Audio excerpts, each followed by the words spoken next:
Nah, sekarang kita masuk ke adaptasi fisiologi. Jadi, adaptasi fisiologi itu berkaitan dengan proses fungsi organ tubuh organisme. Gitu. Nah, organ-organnya fungsinya apa saja sih? Gitu ya. Nah, ini contohnya. Jadi, tubuh manusia itu mengeluarkan banyak keringat saat kepanasan dan mengeluarkan banyak urin pada saat kita kedinginan.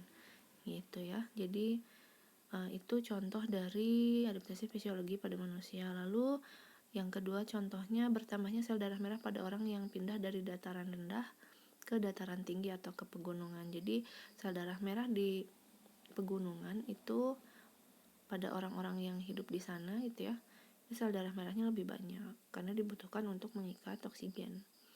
Gitu ya. Nah, yang ketiga perbedaan jumlah sel batang dan sel kerucut pada burung malam dan siang itu beda. Jadi di dalam mata hewan yang hidupnya pada malam hari itu berbeda ya, sel-sel organ matanya itu berbeda dengan yang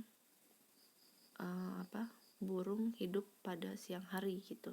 Jadi berbeda jumlah sel batang sama sel kerucutnya karena kan butuh menarik ya, atau butuh menyerap cahaya lebih banyak pada saat malam hari, tapi pada siang hari itu tidak diperlukan. Jadi itu perbedaan jumlah sel batang dan sel kerucut.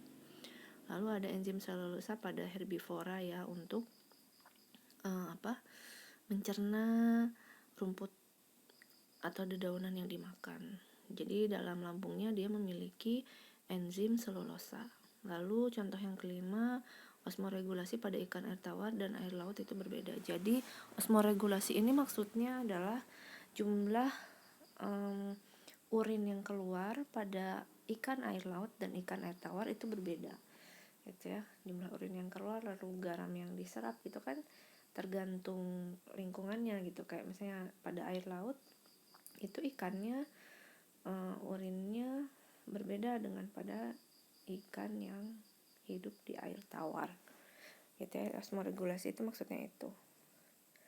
Lalu adanya solar system pada kelelawar, jadi dia punya semacam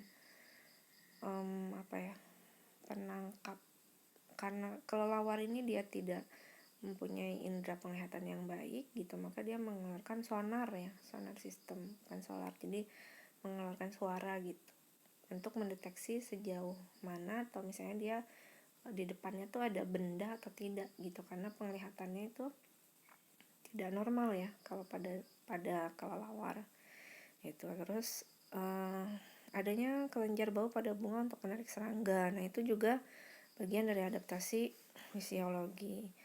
Lalu pengeluaran racun tertentu pada tumbuhan untuk menghambat pertumbuhan-tumbuhan lain. Nah, ini terjadi pada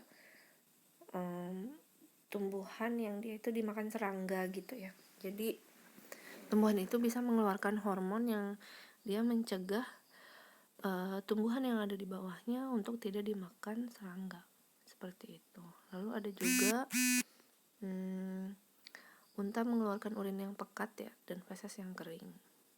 Lalu yang terakhir Teredona vallis yang hidup di kayu galangan kapal mempunyai enzim selulosa karena untuk mencerna mencerna si kayu yang dimakan tadi. Jadi Teredona vallis itu sejenis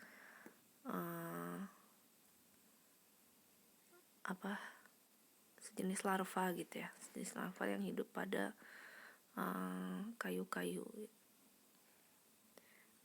yang ada di kapal gitu ya. Nah ini rayap gitu ya, sejenis rayap larva. Nah ini unta itu memiliki punuk ya, dia punuknya itu digunakan sebagai cadangan air. Lalu dia juga memiliki bulu mata yang lentik gitu ya, yang tebal untuk menghindari dari terjangan debu seperti itu. Kalau punuk itu adaptasi fisiologis ya, tapi kalau bulu mata itu adaptasi morfologis gitu. Nah ini pada lebah lalu pada bunga bangkai gitu ya, Itu merupakan salah satu adaptasi fisiologis. Bunga bangkai kan mengeluarkan bau ya di waktu-waktu tertentu. Nah, itu cukup adaptasi fisiologis.